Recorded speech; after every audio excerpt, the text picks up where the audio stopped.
The man quickly sprayed red dye on the camera lens, and that move ended up saving a girl's life. Who are you? I'm just the man who's trying to keep these people from killing your daughter. Their daughter had been kidnapped at home last night, and the kidnapper left a bunch of balloons by her bed. So Morse figured the one who took their daughter was the notorious serial killer called the Balloon Man. It all started 7 years ago. Every year a kid was kidnapped and murdered, and after every crime, the killer would always leave a bunch of balloons at the scene. By now 6 kids had already died in his hands, and last night he took the 7th one. The parents wanted to get their daughter back as fast as possible, so they invited a reporter over, hoping to beg the killer on TV to spare her life. But Morse thought that would only get her killed quicker. He had gone through all the Balloon Man cases from the past 7 years, and the cops only ever found 3 of the kids' remains. The forensic report said the 3 kids died after half a day, 1 day and 2 days, which lined up with how fast the parents went to the media, meaning if the killer saw the parents begging on TV, his urge to kill only got stronger. Everyone was stunned hearing Morse break it down,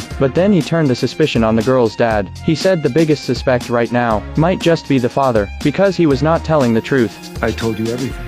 If everything includes one very big lie. Last night the girl's mom was working late at the office. The dad said after the girl fell asleep he went to the store for a bottle of wine, and it was right then the killer grabbed the kid. But Morse noticed something weird about that bottle. The label was stuck to the bottom, which was not how the store sold it, meaning the bottle probably was not bought last night at all. Morse also found a call log on his phone. At 9:40 p.m. last night, the exact time he claimed he went out for wine, the call lasted only 15 seconds, which meant someone probably called him out, most likely his lover, because only in that kind of situation would he risk his daughter's safety just to cover it up. The dad finally broke under the pressure.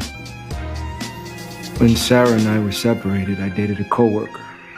She called me last night, said she was in the neighborhood and needed to see me, but I swear I only went out to tell her that she had to stay away for good. How could you not say anything? Where did you meet her?